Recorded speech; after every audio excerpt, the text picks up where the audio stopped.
Assalamualaikum warahmatullahi wabarakatuh. Kami ucapkan selamat berjumpa kembali dalam video pembelajaran TTL Indonesia.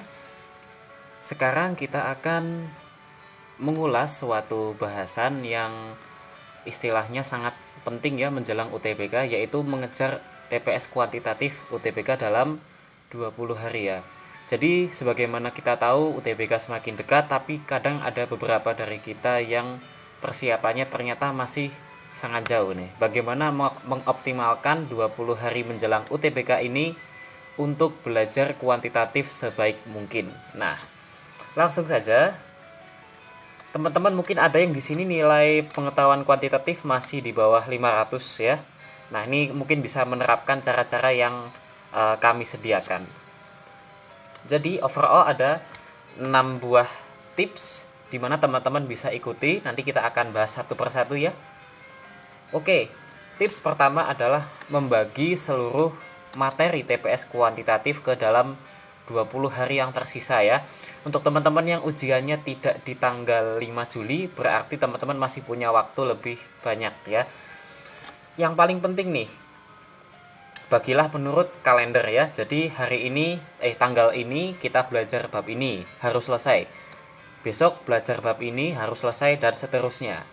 Kemudian sisakan 1 hari di akhir pekan ya, buat teman-teman tryout atau belajar yang non kuantitatif, atau mungkin buat istirahat ya. Kemudian sisa 3-5 hari sebelum UTBK teman-teman harus kasih waktu buat refreshing ya. Jangan sampai diforsir, dan pastikan teman-teman review semua materi.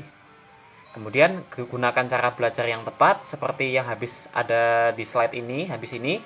Kemudian teman-teman jangan melanggar jadwal yang sudah teman-teman buat. Intinya harus tertib ya. Kemudian selanjutnya tipe belajar nih, menjelang 20 hari, tipe belajar apa yang efektif? Kita sudah sediakan. Ini tipe pertama nih. Teman-teman buka seluruh catatan matematika atau kuantitatif teman-teman. Lalu teman-teman langsung kerjain seluruh kumpulan atau bank soal yang teman-teman sudah punyai. Teman-teman sambil melihat catatan ya, nanti kerjain. Nanti kan pada awal-awalnya teman-teman akan melihat catatan terus nih. Caranya ini gimana, ini tekniknya gimana. Tapi lama-kelamaan setelah teman-teman semakin ahli, teman-teman makin bisa terlepas atau terbebas dari catatan ini. Intinya semakin teman-teman bisa bebas dari catatan ini, teman-teman berarti sudah semakin lihai ya. Ada juga tips kedua, teman-teman ini jadi ceritanya fokus review semua materi aja. Yang penting teman-teman habis mereview semua materi, teman-teman catat lagi ke dalam sebuah kertas, atau pokoknya bikin catatan baru lah. Lanjut latihan soal seperlunya. Tapi yang paling direkomendasikan adalah tipe ke-1 ini ya. Karena teman-teman di sini sudah hamin 20 hari, teman-teman fokusnya pasti ke bahas soal dan tryout. Nah, selanjutnya soal ini cara yang kedua, mengerti semua konsep, kebutuhan, dan kronologi soal. Konsep ini maksudnya adalah seluruh cara menghadapi soal pada setiap bab. Kebutuhan ini maksudnya diketahui A, diketahui B. Jadi teman-teman perlu tahu kalau mengerjakan soal ini perlu diketahui apa aja. Kemudian kronologi soalnya teman-teman juga harus kuasai. Jadilah teman-teman ini seperti istilahnya terlibat dalam soal tersebut. Kemudian yang ketiga, ini yang sering kita tinggalin. Jangan berusaha untuk menguasai semua materi ya. Kalau perlu teman-teman tentukan sendiri bab manakah yang kira-kira teman perlu hindari saat UTBK nanti ya.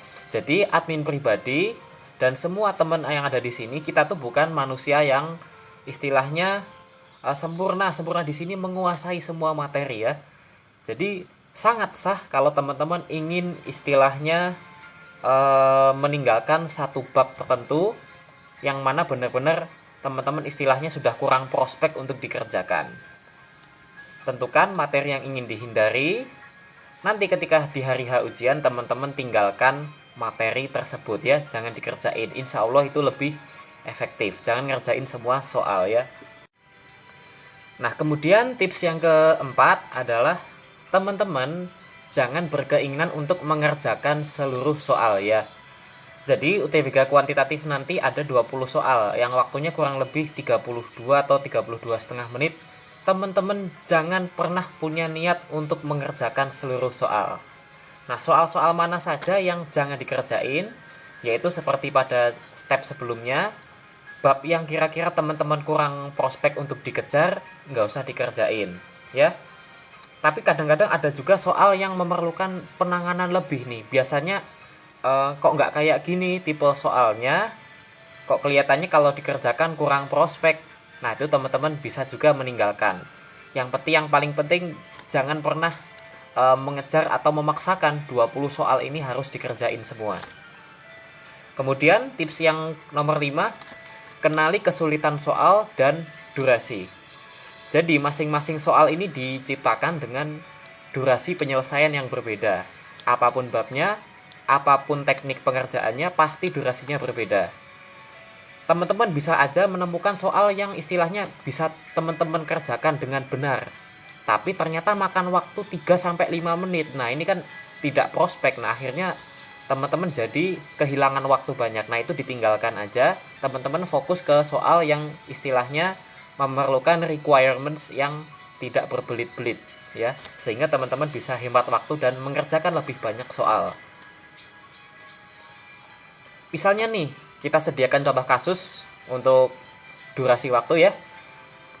Tentukan nilai ini nih, akar 99, 100, 101, 102 plus 1 nih. Kalau teman-teman tidak tahu cara cepatnya, akan sangat lebih baik itu dihindari ya. Tapi sebenarnya untuk soal ini sebenarnya ada cara cepatnya ya. Nanti teman-teman bisa cek video sebelumnya.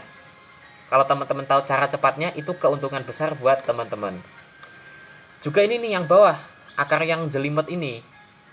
Nah, ini kan kalau memang kita tidak tahu cara cepatnya, ya gimana? Akan buang-buang waktu plus salah ya. Kalau sudah tahu cara cepatnya, teman-teman bisa menaikkan nilai teman-teman.